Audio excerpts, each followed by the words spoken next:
Praise the Lord. ஆண்டவருடைய பரிசுத்த நாமம் மகிமைப்படுவதாக.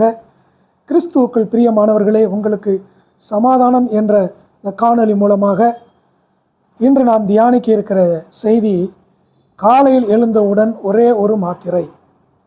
அது என்ன? பயப்படாதே. இன்று உலகத்தில் பலவிதமான நோய்களுக்கு மருத்துவர்கள் பரிந்துரைக்கிற மருந்துகளை உண்கிறோம். காலையில் எழுந்தவுடன் இந்த மாத்திரையை சாப்பிடுங்கள் என்கிறார்கள். ஆனால் வேதம் சொல்கிறது, காலையில் எழுந்தவுடன் பயப்படாத இந்த மாத்திரையை நீங்கள் சாப்பிடுங்கள். வேதத்திலே 366 முறை எழுதப்பட்டிருக்கிறது. அனுதினமும் ஒரு பயப்படாதே என்ற மாத்திரை. இந்த வார்த்தை நேரடியாகவோ அர்த்தத்தை கொடுப்பதாகவோ எழுதப்பட்டிருக்கிறது வேதத்தில்.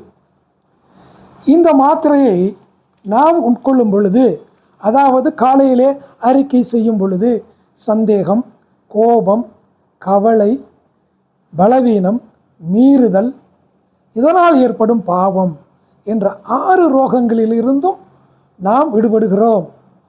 இந்த 6 ரோகங்களையும் தீர்க்கிற மருந்து அந்த பயப்படாதே என்ற வார்த்தை.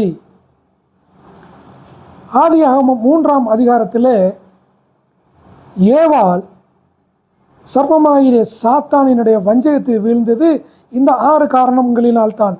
ஆரம்பம் சந்தேகம், கடைசியிலே அந்த பழத்தை சாப்பிட்ட பாவம், பயம் உண்டானது. ஆகையால் நாம் அனுதினமும் காலையில் எழுந்தவுடன் கர்த்தருக்கு நன்றி தெரிவித்து பயப்படாதே என்ற வார்த்தையை நம் வாயிலிருந்து உச்சரிக்க வேண்டும். இந்த காலை எனக்கு ஆசீர்வதிக்கப்பட்ட நாளாக இருக்கும். நான் ஒன்றுக்கும் பயப்படேன், ஒரு தீங்கும் என்னை நேராது. கர்த்தர் எனக்கு எல்லாவற்றையும் நிறைவேற்றி கொடுப்பார். சங்கீதம் 23 சொல்லி இருப்பது போல, எல்லாவற்றையும் எனக்கு அவர் வாய்க்கச் செய்வார் என்ற சிந்தனையோடு காலையில் பயப்படாதே பயப்படாதே பயப்படாதே என்ற இந்த வார்த்தையை நாம் உச்சரிக்கும் பொழுது சகலமும் நமக்கு நன்மைக்கு ஏதுவாகவே நடக்கும். நீதிமொழிகள் 18:21 மரணமும் ஜீவனும் வாயின் அதிகாரத்தில் இருக்கும். இருதயத்தின் நிறைவுகளை வாய் பேசும். ஆக இருதயத்திலே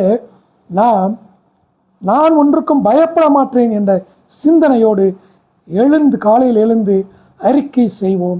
வெற்றியை பெற்றுக்கொள்வோம். ஆமென்.